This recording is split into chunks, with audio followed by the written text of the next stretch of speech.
Assalamualaikum warahmatullahi wabarakatuh.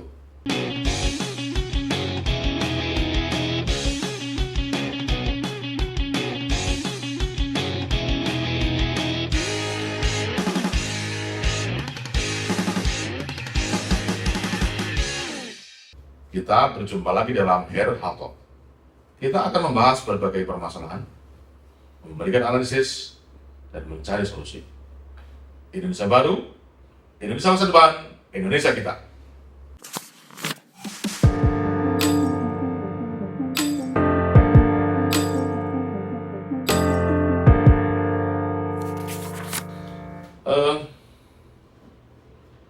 Ada satu namanya background ya, yang kemudian memunculkan karakteristik baru itu, yaitu bahwa satu, perang dingin telah berakhir. Pada tahun 1990, perang dingin telah dianggap usai. Maka kemudian waktu itu ada berbagai perdebatan, dan salah satu yang paling kuat adalah ada yang namanya Clash of Civilization. Jadi pandangan tentang bahwa peradaban-peradaban baru akan bertarung. Yang kemudian di Asia kita mengenal dua peradaban, yaitu peradaban Hindik dan peradaban Sinik, peradaban Hindia dan peradaban Cina. Nah, bagi kita Indonesia berdiri di mana dalam konteks peradaban ini? Indonesia sebenarnya ada dua identitas yang sama-sama melekat. Yang pertama adalah identitas Islam, karena Indonesia ini adalah Muslim majority country dengan background historis Islam yang tidak pendek, yang tidak singkat. Pada saat yang lain, Indonesia adalah ASEAN country, negara dengan background Asia, yang bisa juga memiliki dan mewarisi kesamaan-kesamaan yang sama dengan India dan Cina. Karena Indonesia memiliki histori hubungan yang luar biasa dengan India dan Cina. Sejarah hubungan Indonesia dengan Cina dan India sudah berlangsung dan dicatat dalam kronik-kronik di India dan di Cina bahkan sebelum Masehi. Ini artinya apa? Kalau kita tadi bicara tentang persepsi hubungan antara Indonesia dengan India dan China, kita akan mendasarkan itu pada hubungan historis yang panjang. Ada persamaan-persamaan antara Indonesia dan India misalnya. Ada komunitas agama Hindu di Indonesia yang juga memiliki histori dan hubungan dengan India walaupun tidak sepenuhnya sama. Ada komunitas Buddha di Indonesia yang sama dengan historinya dengan Buddha di India. Sama juga dengan China, kita memiliki hubungan nilai di situ. Kita memiliki persamaan-persamaan nilai dengan China, terutama dengan ajaran tentang Taoisme dan Laoisme, tentang kemudian bagaimana hormat kepada orang tua, sayang kepada sesama, dan menghormati atau menyayangi yang di bawah kita. Jadi persamaan-persamaan nilai ini mestinya menjadi dasar dari hubungan baru antara Indonesia dengan China dan Tiongkok, yang saya selalu sebut dengan namanya landasan etik dan budaya. Jadi kalau kita bicara persepsi publik, persepsi dunia tentang apakah mungkin Indonesia, Tiongkok, dan Cina ini menjadi blok kekuatan baru, saya kira sejarah sudah membuktikan. Bagaimana Bung Karno dengan New Emerging Forces-nya, Bung Karno dengan klub Asia Afrikanya, itu berhasil tidak hanya menyatukan Indonesia, Tiongkok, dan India. Waktu itu kita tahu ada Perdana Menteri yang terkenal dari India, yaitu Jawaharlal Nehru. Dan di Tiongkok ada Presiden Mao Zedong dan penggantinya, yang kita kenal juga dengan misalnya Chou En-lai misalnya, yang menjadi penanda hubungan antara negara-negara di blok Asia Afrika ini. Nah, hubungan ke depan saya kira akan semestinya lebih maju karena berbasis pada histori dan masa depan yang sama. Historinya kuat, masa depannya kuat karena terikat dalam ASEAN Century, terikat dalam komitmen untuk menjadikan Asia sebagai center of growth, center of gravity dari ekonomi dunia, yang pada akhirnya akan menjadi pemimpin dunia. Pemimpin dalam pengertian eh, tatanan baru yang multilateral, tatanan baru yang menghargai perbedaan-perbedaan pandangan, tatanan baru yang menginginkan kemakmuran bersama untuk seluruh warga dunia.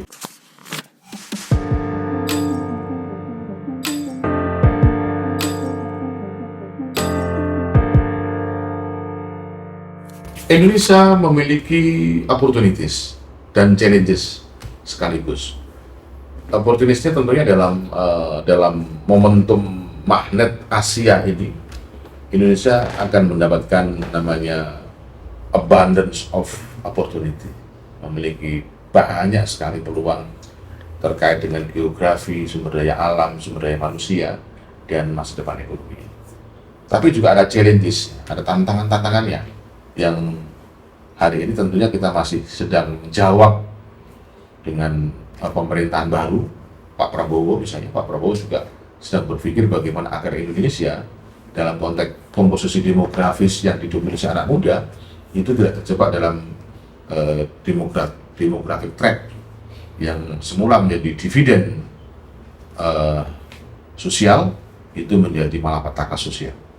Nah, tantangan yang lain saya kira juga terkait dengan yang selalu kita bahas adalah kemampuan sumber daya manusianya, dengan penguasaan terhadap sains dan teknologi, penguasaan terhadap masa depan, teknologi masa depan yang tidak masa lalu ya. Kita bicaranya adalah future teknologi, teknologi yang akan menjadi penanda dari ASEAN Sentul itu apa saja. Nah, Indonesia saya kira harus bergerak secara perlahan tapi pasti dalam penguasaan terhadap teknologi semiconductor, teknologi microchip yang hari ini menjadi center pertarungan teknologi dunia. Jadi dengan kekayaan material yang ada di Indonesia, berupa mineral tanah jarang, berupa mineral-mineral strategis lainnya, Indonesia harus mampu menjadi leader di situ. Tentunya diimbangi dengan bagaimana Indonesia mampu mempelajari berbagai future teknologi itu. Tidak sekedar pas teknologi, tapi juga future teknologi. Nah, ini yang harus dijadikan program khusus pemerintah dengan mengirimkan anak-anak terbaik bangsa untuk mempelajari semua future teknologi ini dari semua sumber yang ada hari ini.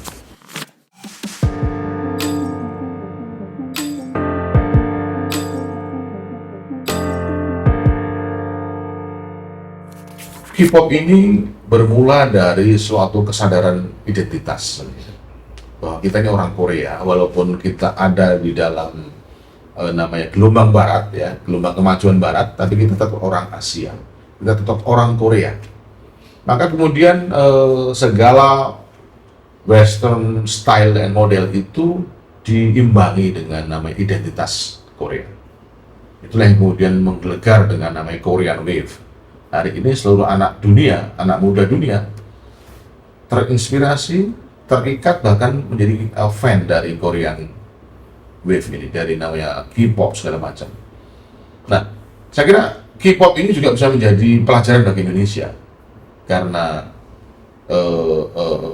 peradaban suatu bangsa jika dikelola dengan baik, jika disadari dengan baik, maka akan menjadi identitas yang universal. Menjadi Korea itu berbeda dengan menjadi penggemar Korea. Menjadi Indonesia itu tidak harus selalu menjadi orang Indonesia. Itu bisa belajar dengan, misalnya orang Barat hari ini belajar tentang gamelan di Jogja misalnya, belajar tentang kebudayaan tari saman di Aceh misalnya, belajar tentang berbagai kebudayaan Nusantara di sumber-sumber aslinya. Nah, saya kira ini menjadi landasan kerjasama kebudayaan yang telah dirintis selama bertahun-tahun oleh para pendahulu kita, mulai dari mengirimkan tim-tim kebudayaan, mulai dari menarik para mahasiswa luar negeri untuk belajar budaya di Indonesia misalnya. Itu juga bisa terjadi secara mutualis, secara timbal balik. Jadi apakah mungkin peradaban Asia ini memimpin dunia?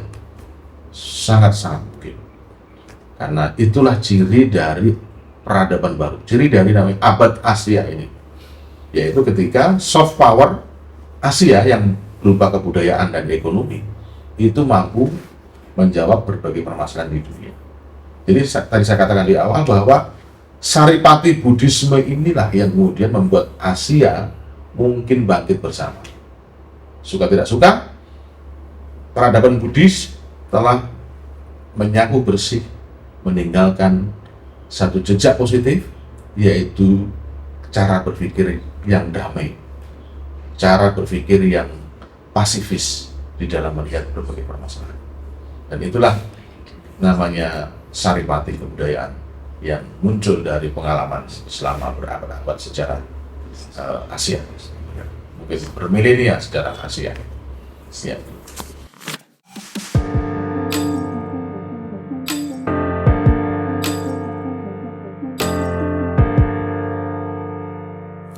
Indonesia adalah negara dengan kompleksitas yang luar biasa. Teritori, geografi yang tersebar dari Aceh, dari Sabang sampai Merauke, dari Tolaut sampai Pulau Rote yang istilahnya, dengan diversifikasi keanekaragaman suku, budaya, bangsa dan seterusnya, sumber daya, memiliki peluang yang besar untuk menjadi pemimpin dunia. Kenapa? Karena salah satu syarat dari leadership adalah kompleksitas. Salah satu identitas kepemimpinan global adalah kemampuan untuk memanage kompleksitas, memanage keragaman. Karena bagaimana mungkin suatu kebudayaan, suatu peradaban itu mampu menyerap peradaban lainnya kalau tidak memahami kompleksitasnya, tidak memahami realitas budayanya. Berdasarkan pengalaman sejarah, Majapahit, Sriwijaya, dan kemudian Indonesia sendiri telah berhasil meneguhkan satu identitas, yaitu Bhinneka Tunggal Ika Tanhana Dharma Mama. Artinya apa? Inilah yang kemudian, doktrin ini yang kemudian diambil oleh bahkan Amerika dengan pluribus unum misalnya. Di PBB misalnya juga sama, beragam tapi satu. Nah, suka atau tidak suka, landasan doktrinnya, landasan mantranya, landasan spiritualnya ada dalam pengalaman historis Indonesia dalam kitab Sutta Soma, yaitu Bhinneka Tunggal Ika Tanhana Dharma Mama.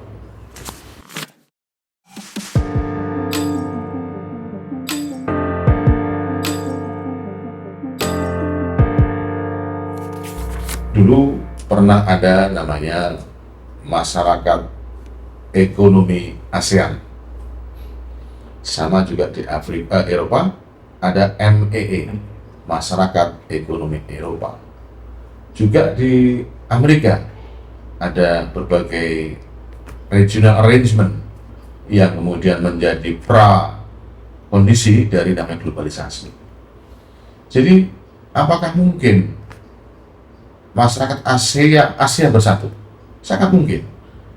Langkah-langkahnya adalah bagaimana kita ikat dulu masyarakat ASEAN ini dalam ikatan etis bersama. Karena ketika landasan etik ini terjadi, bisa ditarik, bisa diwujudkan, maka cara pandang menghadapi dunia hari ini, kemudian cara pandang menghadapi dialektika dan dinamika hari ini, itu akan lebih mudah didapatkan, lebih akan menemukan common platformnya, menemukan common goal-nya, sehingga kemudian semua perbedaan yang ada di ASEAN ini dari apapun bentuknya, agama, etnis, level sosial dan ekonomi, kemudian bahkan mungkin ideologinya, itu bisa dijembatani dengan etika ini. Dan saya kira pemimpin dunia sekarang sudah mengarah kepada bagaimana mengalihkan pertarungan dari ideologi menjadi pertarungan yang bersifat agenda universal. Bagaimana mengatasi kemiskinan, bagaimana mengatasi konflik yang berkepanjangan, dan tentunya bagaimana mewujudkan kesejahteraan kepada seluruh umat manusia. Itu tantangan yang kemudian menjadi satu common goal yang ingin dicapai oleh masyarakat dunia, tidak hanya masyarakat Asia. Itu.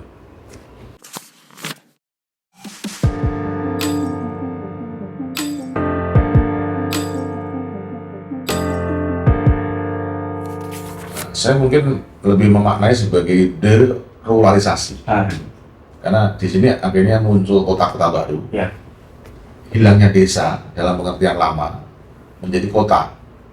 Saya kira pertumbuhan kota atau urban ini itu bertumbuh seiring dengan kemajuan ekonomi, bertumbuh seiring dengan kompleksitas masyarakatnya. Kalau di desa itu kan kira-kira masyarakatnya sejenis. Kalau di masyarakat petani ya hampir semuanya petani pekerjaannya, cara berpikirnya petani. Pegawai negeri ya kalau selesai dari misalnya pagi kerja di kantor-kantor pemerintah, sorenya bertani juga. Artinya apa? Urbanisasi ini adalah penanda dari kompleksitas masyarakat. Yang semula hanya petani, menjadi petani dan pedagang, petani dan industri, petani dan macam-macam. Jadi yang disebut dengan urbanisasi sebenarnya adalah gejala dari perubahan sosial masyarakat, di mana kemudian aspek-aspek kehidupan menjadi lebih kompleks, lebih rumit, dan lebih macam-macam.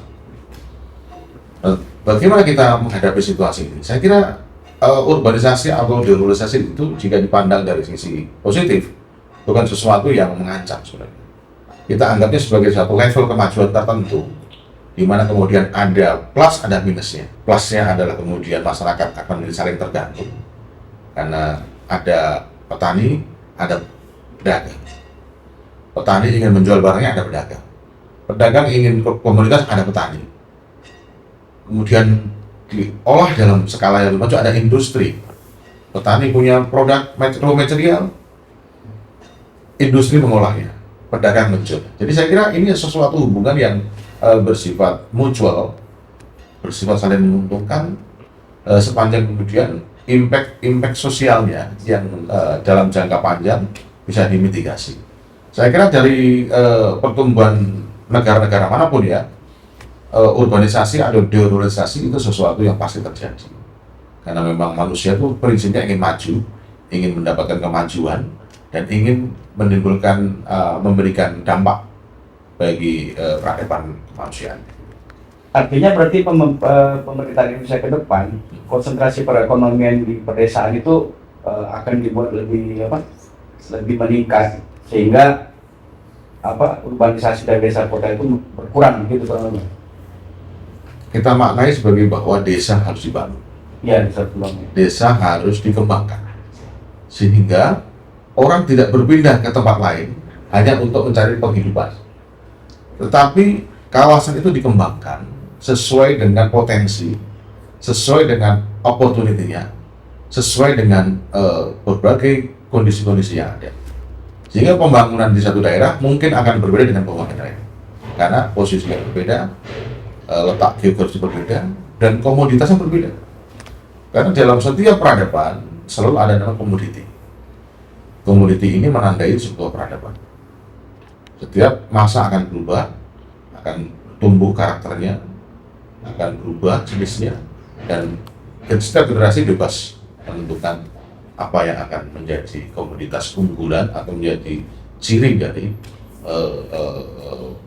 tukar menukar barang yang ada. Saya kira Indonesia memiliki opportunity yang besar, sekaligus menghadapi tantangan yang tidak kecil. Karena opportunity yang tidak bisa diambil itu juga akan menjadi petaka di tengah peradaban dunia yang bergerak dengan kecepatan yang luar biasa tingginya. Sekali kita lewat, maka akan sulit untuk memulai lagi atau menangkap peluang lagi, karena kesempatan tidak akan datang dua kali. Kita memiliki waktu yang tidak panjang, karena dalam 5-10 tahun ke depan kita harus berhasil menunjukkan kepada dunia, berhasil menentukan identitas kita, sehingga kita menjadi bagian dari ASEAN Century yang tadi kita bayangkan, sehingga kita menjadi bagian dari kepemimpinan Asia terhadap dunia, yaitu kepemimpinan etik, kepemimpinan kemajuan pikiran dan ekonomi, dan kemampuan kita untuk membantu menyelesaikan berbagai permasalahan dunia, mulai dari kemiskinan, kebodohan, dan konflik yang berkepanjangan.